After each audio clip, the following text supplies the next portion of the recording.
Hello, and my name is Peter Rushmer, and I'm your host today of a Half Dozen Things podcast.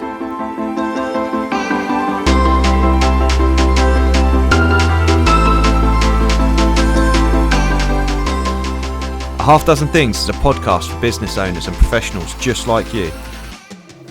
Whether you're an underdog hungry for success or you're already smashing it but want to continue to level up, we're here each week for you to get insight and learning from the very best in the business. No fluff, no BS, and no self-proclaimed gurus talking about how easy business or life is. Just real, frank, and raw conversations.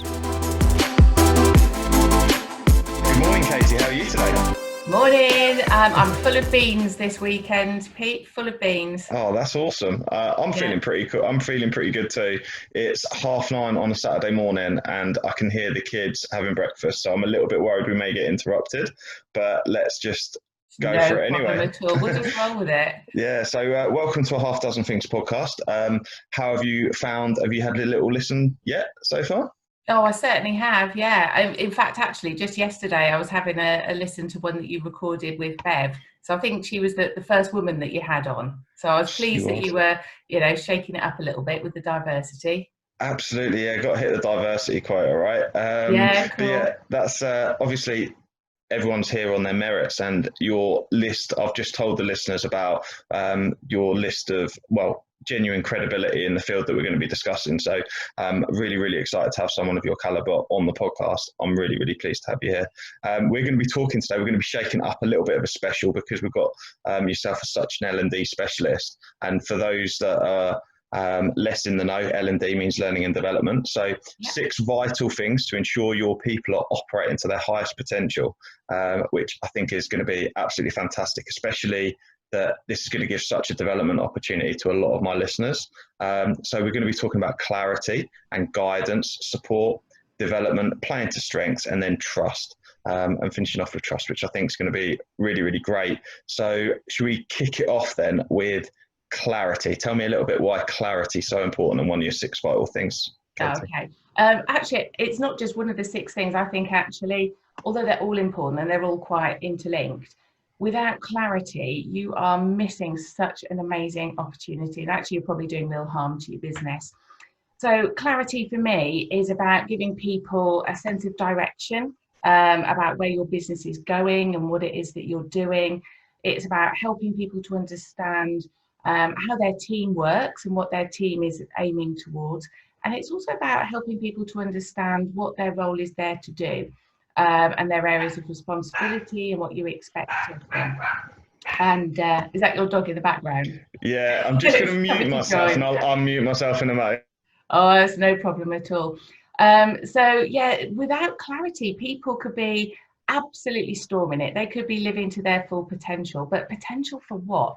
Because ultimately what we're discussing here, when we're talking about getting people to realise their full potential, operate to their full potential, we want that because we want people to perform for us and for our business. And there's stacks of research out there that tells you that the more engaged your people are, the more profitable your business is. And yet what I tend to see from a lot of people is not that openness of sharing, a kind of assumption that people just get it and people know that this is the direction the business is going in without being really, really clear to them. Totally, yeah. So this is one of the things I've just recruited like 2 people into the business, and I'm really, really excited. But on the other hand, like I realised that sort of as a single business owner, like everything's just a jumbled mess in my head. Yeah. And I'm really worried about making sure that I sort of get a really clear vision for the people that are joining because of how important that is. Have you had a situation where there's been sort of a lack of clarity in the past and that's had a negative impact?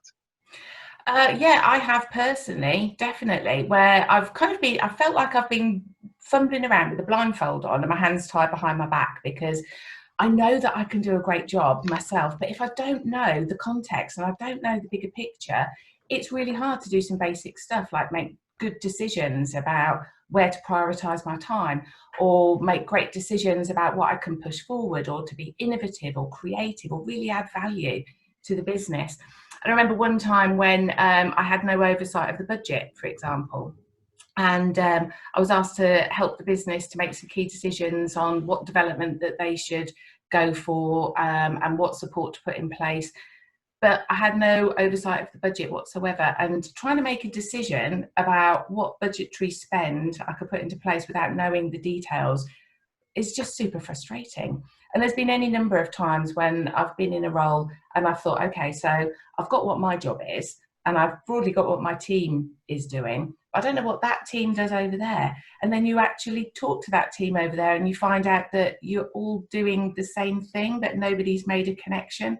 So you've got all this wasted effort and time spent when you could have been pulling together and creating something absolutely fabulous. Yeah, definitely. So of the two people I've recruited, they both actually applied for a similar role. So I had a bit of a lack of clarity. I knew I needed support in the business, but I knew that role needed to have some administrative function and then some marketing function as well. So I was recruiting for a little bit of both, like a hybrid role, so to speak. Yeah. And what I've ended up getting is two amazing delegates, but both of them have got sort of different skill sets. One of them I've taken on from an administrative point of view and one from a marketing point of view.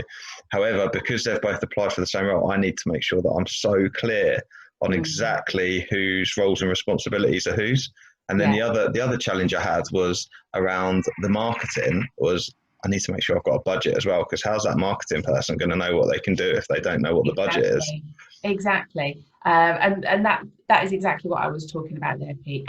And I just want to pick up on a couple of things that you talked about, one of which was about not having it clear in your own head. And that is a challenge that I see time and time again with leaders thinking, well, I haven't got a clue the direction that I'm going in. And then it makes it really, really challenging for other people to try. If you don't know and you're in the business and you're doing all of this thinking, they're kind of another 2, 3, 4 layers behind.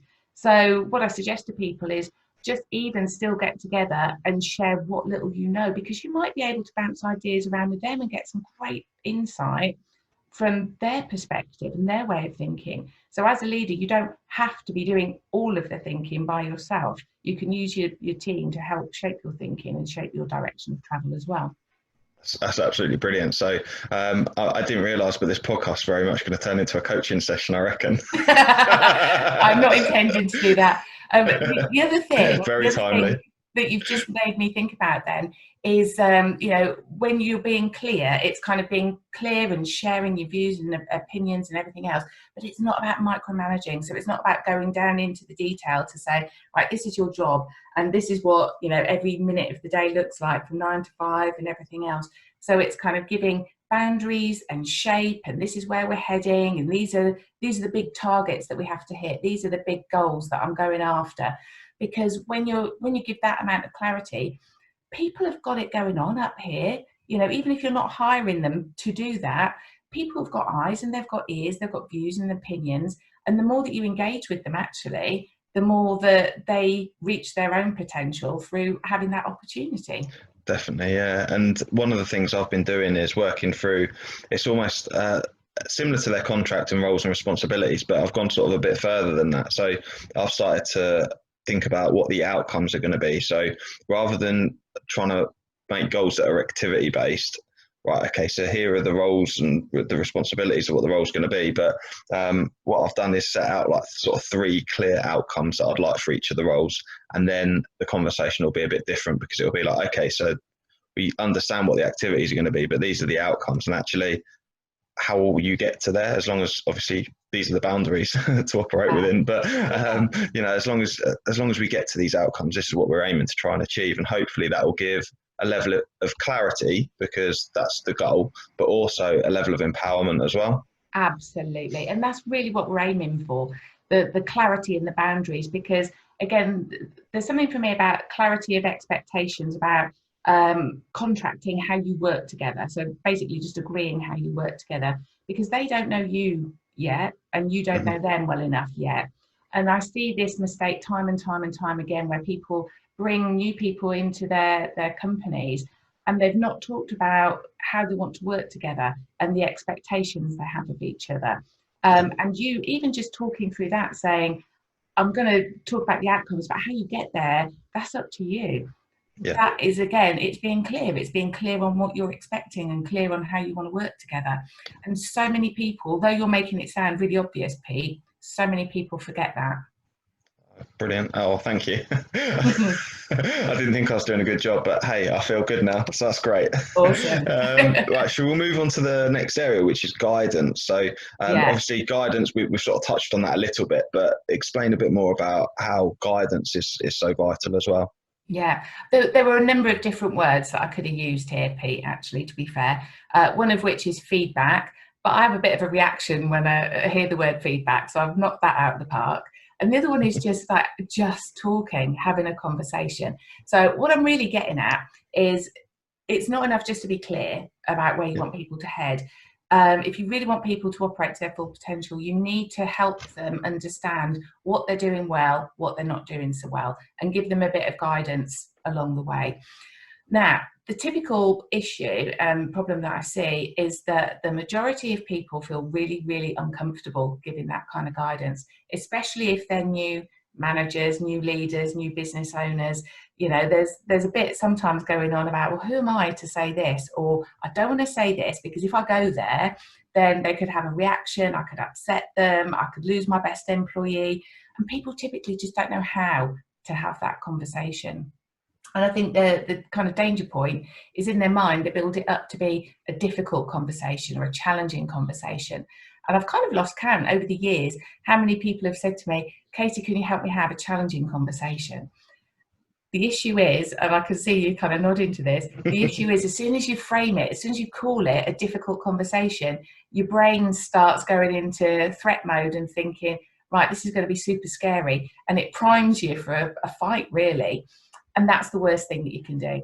So when we're talking about giving guidance here, what we're talking about is, just having a conversation, letting people know how they're doing, because people need to know how they're getting on. People fundamentally want to be doing a decent job. Yeah, no, I'm smiling to myself because I think you've done a really great job of framing guidance and how to guide people in their role and how to give feedback, which again is, it always makes me chuckle when I start, because I've moved so far away from all the corporate BS and developmental conversations and what's the other one? Developmental and evaluation. There's all different terminology, and one of the best bits of support I've had with, so I've as a leader in business and coming from corporate previously, I've never really had any personal development on giving feedback or guidance, so to speak, but it's something that I've let guide me to an extent. But I did Toastmasters, which was absolutely brilliant format for evaluating performance, because part of the Toastmasters format, have you ever been, by the way? Have you ever been Toastmasters before? No. So Toastmasters, absolutely brilliant. And they have in an evening, you'll have several people who speak. There'll be planned speeches and unplanned speeches, which they call table topics.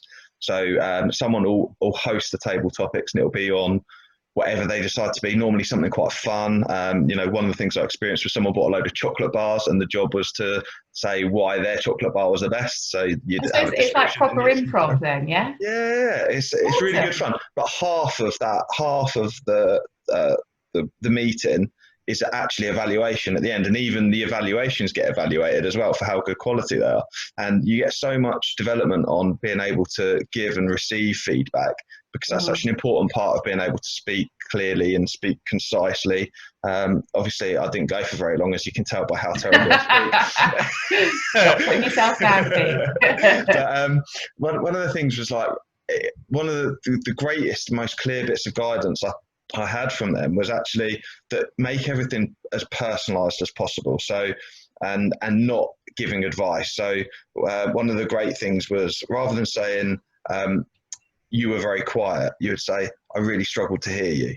So by using that little bit of language change makes such a difference in impact on how that message is received, but also in the opportunity that you've given the other person to be able to evaluate their own performance and how they're going to improve moving forward. Yeah, absolutely agree. And I use an acronym. It'll land well with you, Pete, actually, because I call it first aid. So what I mean by that is AID is something that you do first of all for people before you go any further. And it plays to exactly what you've just been talking about. And it's saying, cover off the action. So what is it that they actually did, the impact, and then talk about what you want to do next. So, for example, if someone's, I don't know, consistently late for a meeting, you just say, oh, I noticed that you've been late for the last 4 meetings. Help me to understand what was going on there, because actually, I feel like you just couldn't care less about the team right now. And you're then talking about your own perspective and what you've actually seen and heard them do. They can't argue with the fact that they were late 4 times, because that's a fact. So you're not criticizing them as an individual. You're just talking about what you've seen and heard and what the impact was. And then the do next could always be, in some situations you might need to tell someone what they need to do differently. Sometimes, again, it's just a conversation to say, help me to understand, has there been a bit of a challenge for you? Do I need to help you sort something out so you can be there on time next time? So it could be anything, but I find that, just thinking about first aid really helps. And there's been some great studies, Pete, as well, that talks about if people have the words and the language to use to have this kind of conversation, they tend to be far more effective at doing it and actually just do it quite naturally. Whereas when they don't have the language to use, it starts just making them feel quite fearful of even going there. Yeah, got you. We used to talk quite a bit. Me and my peers when I worked a role previous. We used to call it the bad breath conversation. Oh yeah, have you ever had one of those? Yeah, and failed miserably. Did you? Yeah, I would say that my development improvement on giving feedback kind of went something like occur very quickly or rapidly as I started at Toastmasters, I think. And those who are listening that can't see my hand, it was kind of like a steep incline in improvement, because I think it was pretty terrible originally.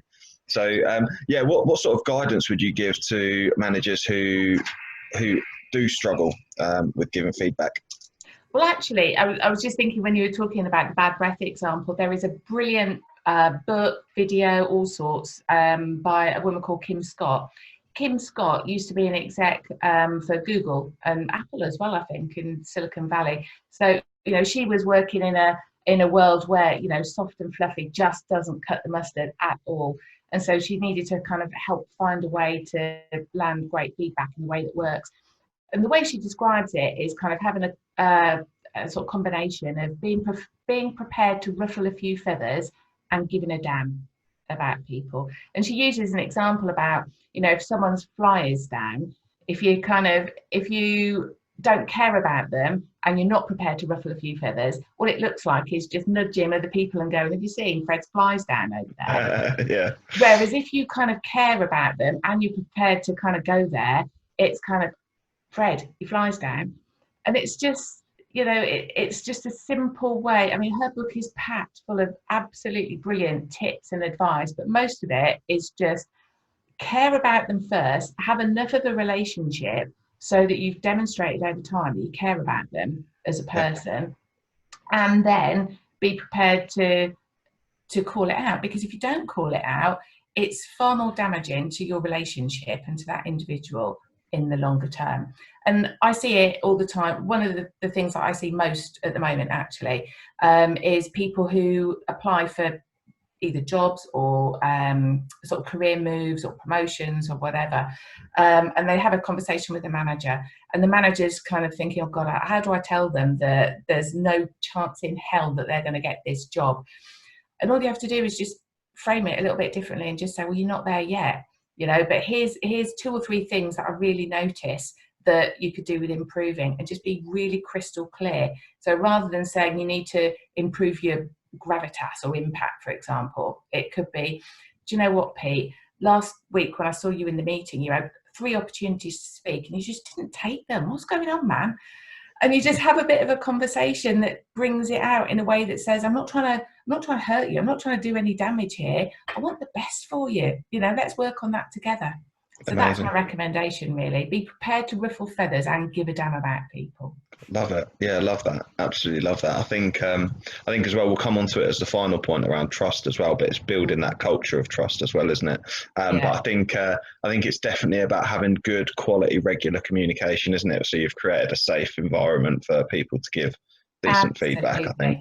Absolutely. So yeah, fantastic. Right. So, and that kind of leads me nicely onto our third area, which is support. Yeah, absolutely. And what I'm thinking about when I'm thinking about support is a phrase that a really good friend of mine shared, and I've absolutely hung on to it, absolutely loved it. And he was saying, do you know what, Katy? Fundamentally, people need to be seen, heard, and recognised to realise their full potential. And it's stuck with me because it's so true. When people are seen, heard, and recognised, when they feel valued, they go over and above. And I do this activity every time, especially when I'm doing workshops to help people become leaders for the first time. I do this exercise with them, just called Best Boss, Worst Boss. And maybe you might want to do it as well, without naming any names, right? But all you have to do is just think about how your best boss made you feel, and how your worst boss made you feel. What was it like getting up on a Monday morning knowing that you were going to work for your best boss? And what was it like getting up on a Monday morning knowing you're going to work for your worst boss? And then we kind of look at what was that boss doing, saying, and how did it make you feel?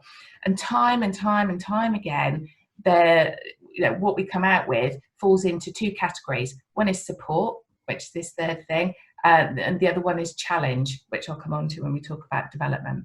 And it's the two things together that absolutely skyrocket people. When their boss gives them support, it looks like giving them flexibility to operate slightly differently. Or it could be, if you think about right now, cutting people some slack, when they're trying to do homeschooling as well as kind of operate their job, or giving them freedom to go and see their kid in a school play or sports day or something like that. So really supporting them to be the best they can be. So that's kind of one fundamental area of it. Yep. Do you have anyone spring to mind? We're talking about best. I'm smiling to myself. I'm smiling to myself. Yeah, I've got to be very careful though. All right. Okay. Yeah. No comments here. Yeah. No. That's the thing, right? So, my worst boss, it made such a difference in what they got out of me, because everything at that point, when I had a bad boss, everything I did, I just did for myself. It wasn't for anyone else. I just did it for me, and it'd be about my own outcomes. I'd do it based on whether it would prepare me better for my future, or whether it would earn me more money, or whatever it may be. But I wasn't doing it for anyone but me. Or I might do it for my teammates. To be fair, I might do it for my teammates, but it certainly wouldn't be to make them look better. And if I thought that anything would make them look better, I'd make damn sure that people knew it was me that did it. Yeah, absolutely. and that's the worst thing. I hate bosses who'll take the credit for what you've done, right? But yeah, from a good boss point of view, you couldn't do enough for him. And that's the thing. And that's such an important ally, because I felt that I had the power to be able to really support them, and to really make a difference and make an impact. So hugely varied in what they'd have got out of me personally. And then when you times that by maybe 5 times in a team, the difference in productivity, or the difference in getting the highest potential out of a team of people, it's massive, isn't it? That's the impact that someone can have. Absolutely. And the support is just such a fundamental thing. And again, it's something that often people discount as being like too soft and fluffy or pandering to people, but it actually makes a massive difference to that individual, and ultimately, exactly as you said, Pete, to the bottom line. And that's what we're trying to do, right? We're trying to get our people to A, be happy in what they're doing, but B, we need them to perform. We need them to improve the business for us. Yeah. Definitely. Especially if I'm on a basic salary, I'm getting paid either way, right? Yeah. And if you set the objectives and I just hit them, then great, right? But the return on the investment of that money is going to be ridiculously different based on how well I'm willing to perform for my boss, or directly for my boss. So, okay, Brill. The other thing kind of ties into development, which we're coming on to as well. Yeah. But it's a really simple formula, and it just talks about the fact that people's potential minus interference equals the performance that you get.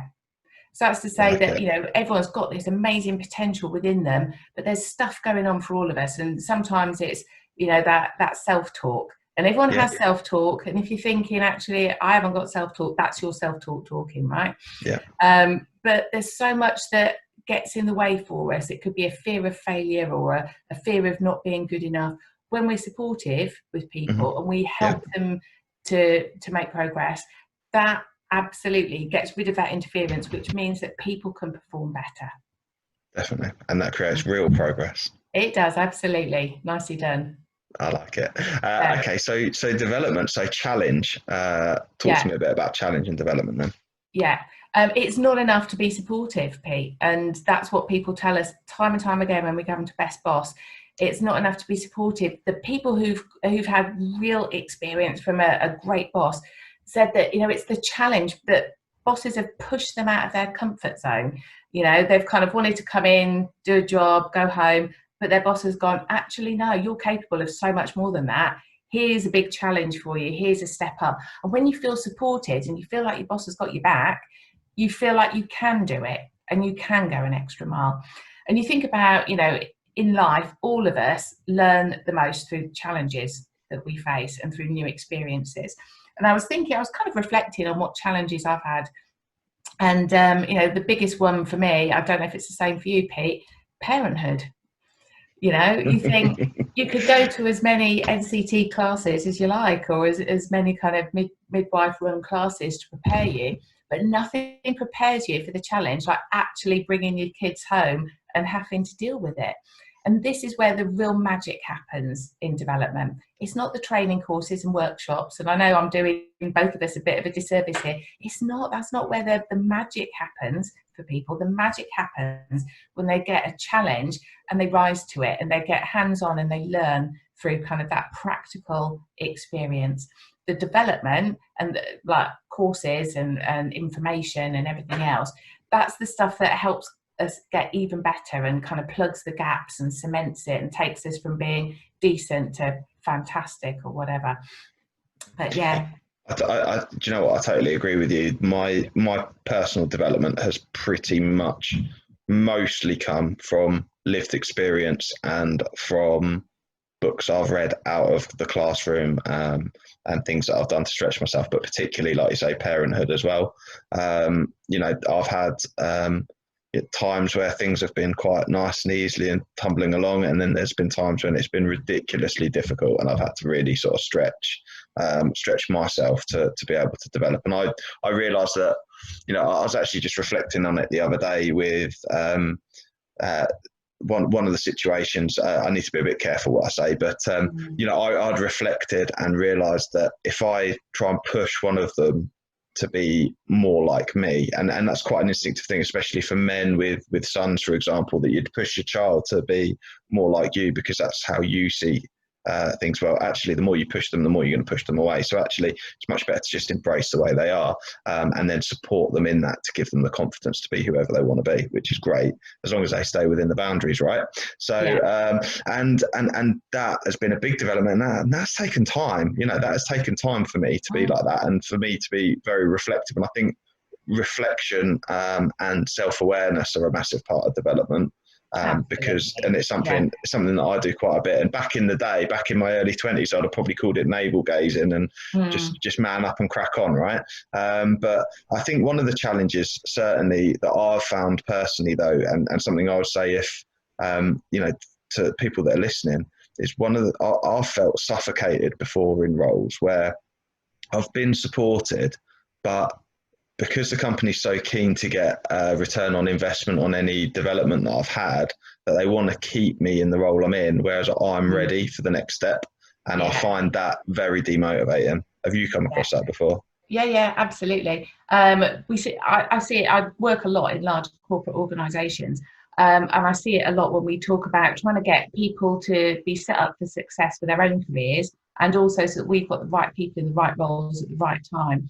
And part of that is taking people with potential and putting them in really challenging situations, giving them big challenging projects, because they need to do that to fulfill their own potential and to grow into the next role, so they're even more valuable for the company in the future. However, it's quite a natural thing for a lot of leaders to say, actually, why would I want Pete to go over there, because he's my best performer, and without Pete then I'm going to have a big hole in my team. So a big battle that we face sometimes is helping leaders to think more broadly about the good of the organization rather than just the good of the team. And part of that is by making sure that you're developing everybody and looking right down into your team and seeing everybody that you have got, so you've got a continual progression and a continual succession going on, because otherwise, you're right, you just get suffocated, and that's no good either. Without development, without challenge, we're not fulfilling our potential. I totally agree with that. Succession planning is a massive part of certainly a larger organisation, but even smaller organisations, if they don't think about it soon enough, they could be left with real holes. And I've experienced that certainly with people that I know will be listening, and it might resonate with some of them.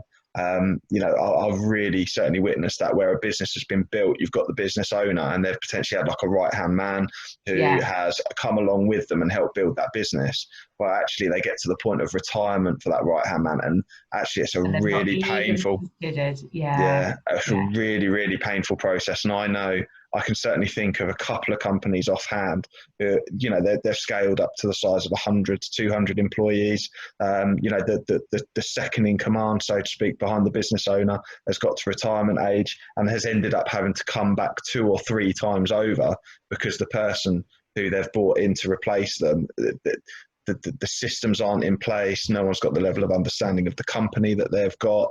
It's been built over years and years and years of experience, and no forward planning has gone into, Joe Bloggs is going to retire in a couple of years, and we've not developed anyone to really understand what he does and how he does it, which I think is catastrophic. It is, absolutely. It should form part of your business continuity planning. Absolutely, it should. I mean, look what happened when COVID came and blindsided everybody. It just goes to show you don't know what's around the corner at all, and doing some proper preparation and planning, that will absolutely help you. And part of that is your succession planning and is your development for your broader team. Perfect. And one of the other things I wanted to just sort of talk about here was about generational differences with level of support and willingness for development as well. Do you see much difference? Because I've been made to feel very aware that I'm a millennial, which apparently makes me quite impatient. It makes me want to run before I can walk. Maybe that's character traits as well. But is that something you've come across? Is there a generational thing, or is it more about character traits in people? That's such a big question. I need a whole podcast all by itself to try and answer that, Pete. Because, I think there is a danger. There's certainly themes and trends that we see with different generations in the workplace, without a shadow of a doubt. But I think it's too much to kind of typecast and say that all millennials are like this, or typically most millennials are like that. So, because we could always say that, Gen X, is it Gen X? It is, yeah. Are slower to learn. And actually, I think, again, going through the recent experiences, what I've seen is people of all ages, in all sectors, in all businesses, massively being able to develop, like on the turn of a coin recently, and being able to change their whole business models, their whole ways of working, their whole ways of operating, using tech that's very different. So I don't think it is just a generational thing. I would be more convinced by typical personality traits myself. Okay, brilliant. Yeah, I thought it was a little curveball to throw at you there, really. But it's something that I've often wondered, because you get typecast. Certainly, as a millennial, I've been typecast by Gen X's or baby boomers that I've reported to, potentially as a troublesome millennial, which I quite like, actually. I quite like being a troublesome millennial who's impatient and wants to crack on. No, I'm more than happy to be typecast like that, because I'm not particularly a troublemaker. But I think but probably more than it being generational, it's probably just part of the thing that drives me on. Like, why else would I be up at 4 this morning, right? Yeah, right. And then again, we talked about framing earlier. There's different ways of framing that. It could be you're a driver, you're a shaper, you're an influencer, you're an innovator. There's different ways to describe that kind of behaviour, that drive. Definitely. No, brilliant. And okay, so let's move on to whilst we're talking about traits Yeah. and personality types, for example, let's talk about playing to strengths, because that's kind of ideal. The fifth area, let's tie that in. Yeah. Well, there's been amazing research done by Gallup over a number of years that just talks about how if you play to people's strengths, that's again where you really ignite them, where you really get full potential out of them. And I remember doing this with my team, it was about 10 years ago, actually, when I first started really using this myself as well.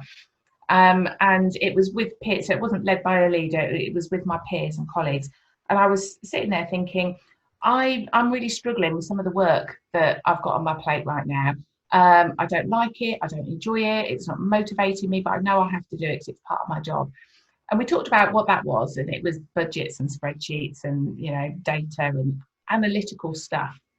And it wasn't floating my boat at all, Pete. That doesn't surprise you, I'm sure. And then one of my colleagues said, you know, it's really interesting you should say that, because there's bits of my role that I hate too. And she was saying, actually, it's the presenting to other departments, and it's kind of the building good relationships and the stakeholder management engagement. And I was kind of looking at her going, you don't like that? I love that.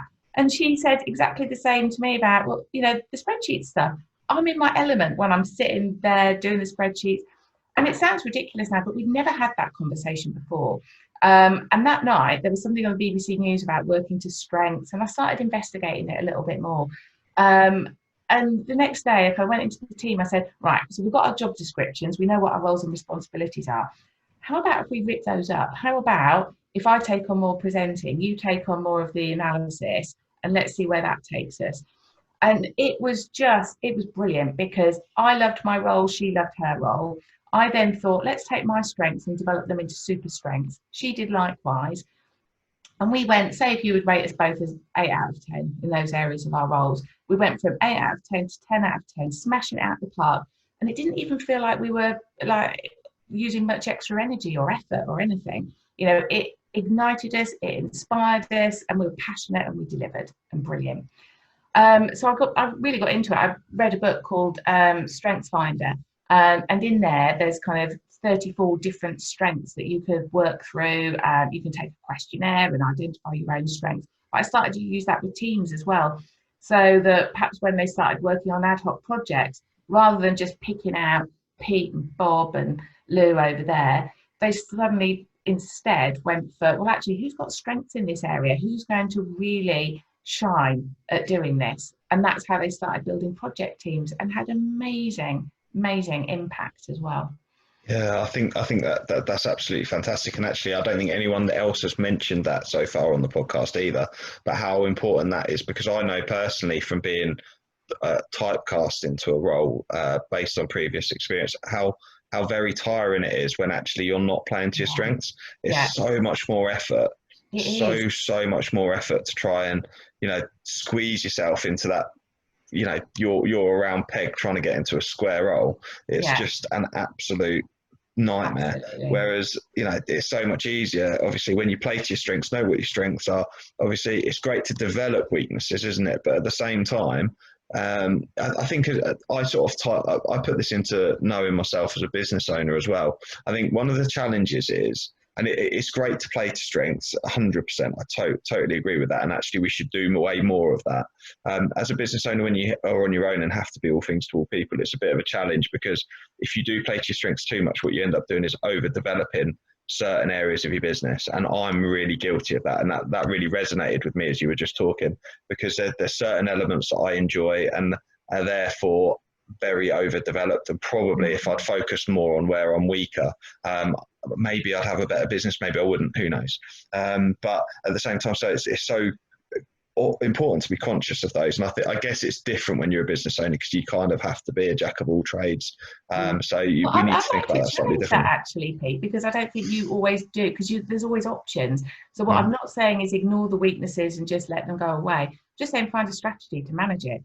And that strategy might be outsourcing. And you actually might find, as a business owner, if you play to your strengths and do stuff that you are flipping awesome at, and you outsource the stuff that you're weaker at, then actually the time it takes you to try and navigate some of those weaknesses, if you can outsource them to somebody else who, where it plays to their strengths, you might actually find that you're doubling your revenue instead of working harder and harder and harder at doing something that, you know, just isn't paying dividends for you. Yeah. Amazing. And do you know what? I couldn't agree more with that. That's very true, that really outsourcing weaknesses, or if you're in a team of people, just sharing weaknesses or whatever. yeah. I think the fundamental thing I just want to drive home is that I see too many leaders just looking at people thinking, right, there's a gap here, I'll put all my attention into plugging that gap and developing people, rather than just thinking about different strategies. And the different strategy might be outsource it, shake up my team a little bit, get someone else to do that role. If we think a little bit differently, I think actually that's where, you know, if we're thinking about enabling people to deliver to their highest potential, playing to strengths, I think, is a real fundamental one. Yeah, no, I totally agree. I think the tendency, and certainly what I see in some of the businesses I work with, is they just look for the capacity. Who's got the capacity? What department's got the capacity? Let's put that there, because there isn't a bottleneck. We'll just fix it that way, rather than going, actually that'd be better solved over there. And actually the businesses I work best with will be the companies who go, do you know what, we need a specialist to do this. Have you got a tool which people could use to be able to work out what their strengths may be? Yeah, just I mentioned the Clifton Strengths Finder. You can buy it on Amazon. There's a book. You can buy it on Amazon for about 15 quid. And it's got the questionnaire as part of it. So there's a link that you can go on and complete it. So that's if you kind of want a full Monty. But, you know, I tend to work with people and I've got my own strengths list that I share with people. So if anybody wants a copy, just get in touch with me. More than happy. And it's literally just an A4 sheet of paper and says, this is how we describe strengths. This is how you might spot them in people. Here's a list of words. Tick the words which you think you're strongest at, and how can you do more of it? So you can keep it really, really simple and practical, or you can kind of dig a little bit deeper into it as well. Perfect. No, that's brilliant. So we'll move on to our final area, which is trust. So the sixth vital thing to ensure that people perform at their highest potential is trust. Tell me a bit more about that, Katy. It does link in quite a bit to support that we talked about earlier, but there's a fundamental thing that I want to talk about as well. One is that if people know that you've got their backs, they perform for you, no question about it. And they feel better able to, again, develop and stretch out their comfort zone and everything else because they know you have their back. And this is something that isn't just about telling people, I trust you, it's about walking the walk. So I get people to think about when the shit hits the fan, you've got a customer complaint, for example. How do you deal with that? Do you go straight to your team member and have a bit of a go? Or do you think, actually, I'll ask them what happened and I'll trust that they will have dealt with it in the best possible way. And then if they haven't dealt with it in the best possible way, that's when you have a conversation with them and help guide them to a way that would be better in the future. So trust is kind of demonstrating that you've got people's backs. And it could be things like not talking about other people behind their back as well, because as soon as you do that, then it might encourage people to think, well, what do they say about me when I'm not around? So trust comes from what you say and, most importantly, what you do.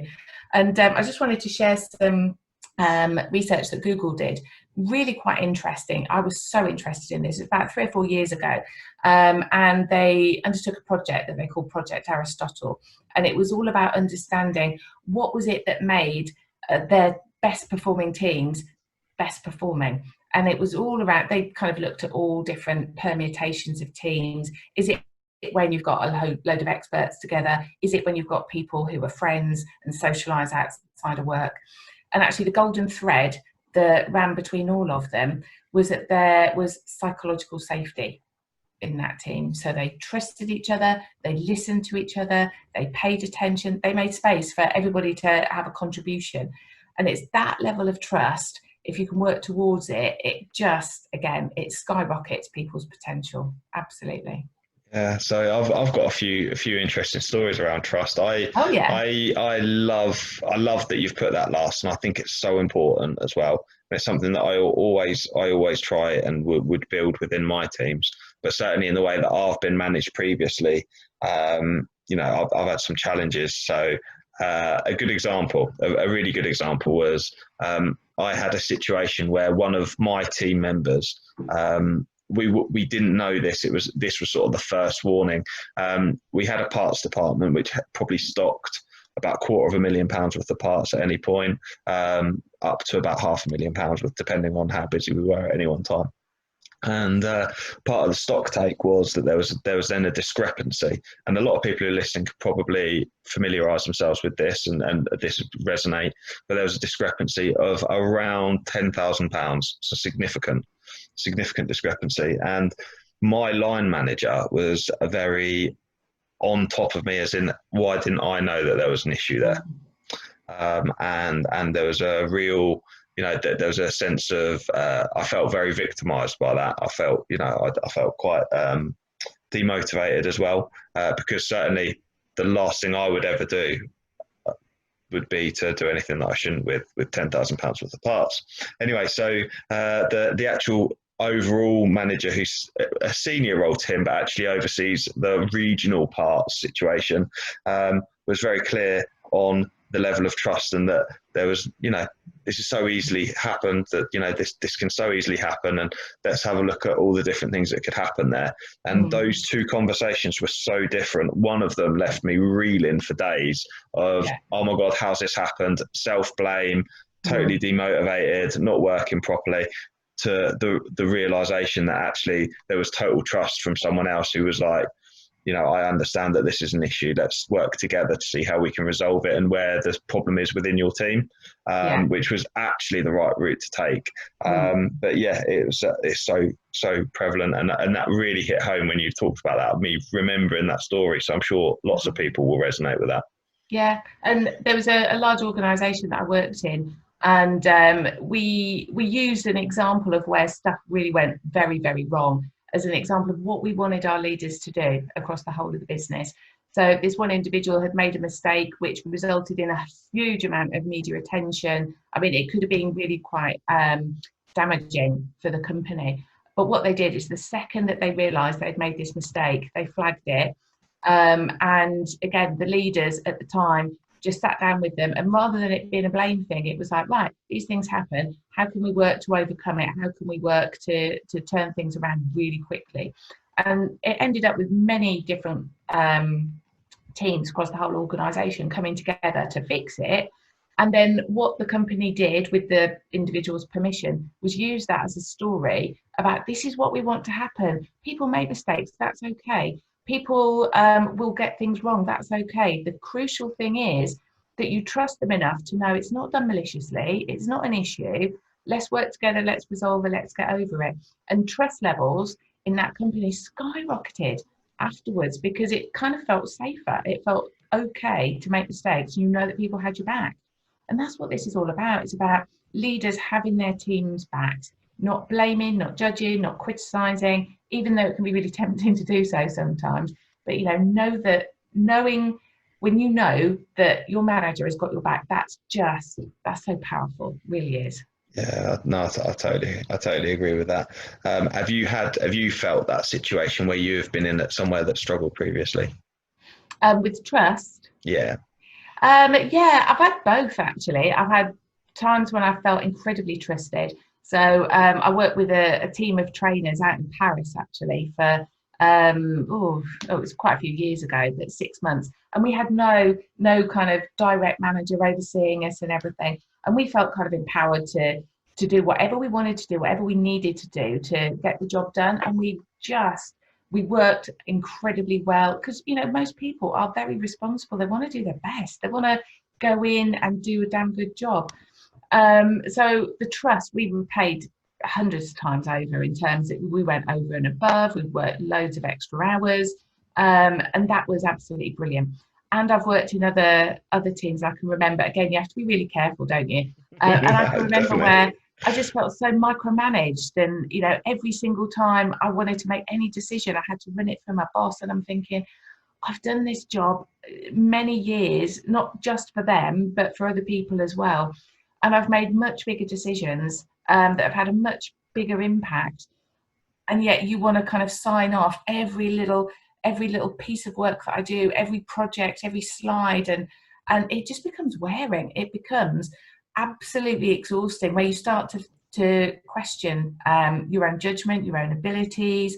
And in the end, it's exactly as you've mentioned earlier, your motivation levels go down. Without trust, without having that trust in your manager, and without having trust in your teammates. If you don't have trust in your teammates, then you don't talk to one another, you don't collaborate, you don't share, you don't get shit done together, actually. You tend to work individually. And everybody knows if you get a team working together really effectively, you will perform at a much higher level than individuals trying to do it all separately. I've experienced it all, Pete. Loads of trust, no trust, everything in between. Brilliant. No, and you've brought, and that's what's so brilliant, because you've brought all of that experience into this conversation. And by God, it's nearly an hour already. It's absolutely flown by. Yeah, it's absolutely flown by. So for those of you that are listening, leaders amongst you that are listening to this, the 6 vital things to ensure your people are operating to their highest potential are not about them. They're about you.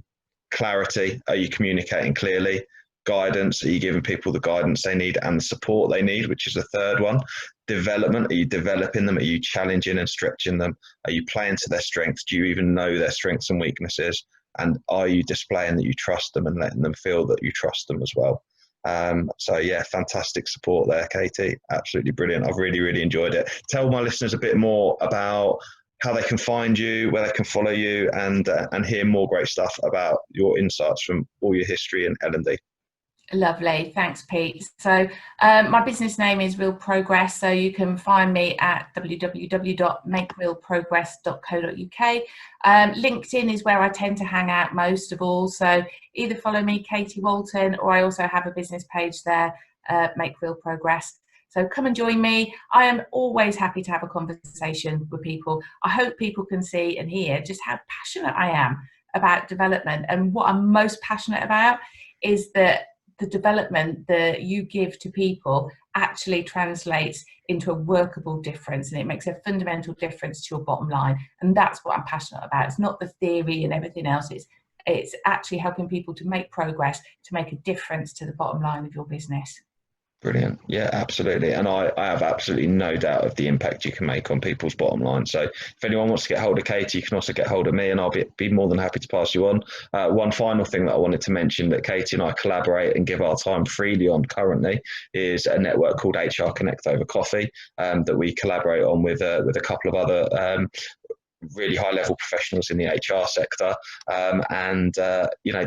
link up with us on HR Connect over coffee. We're broadening, since we've gone online, we're broadening the scope of the people that will have impact from the sessions that we run via Zoom and in person too. And we're shaping that all the time, aren't we, Katy? So it's a fantastic community there too. There's loads of super exciting sessions coming up as well. Anything from scenario planning and culture to, we did a session quite in depth actually about the furlough process. So basically anybody who is interested in people and HR and development, anything, come and join us. We're a great bunch, great friendly bunch.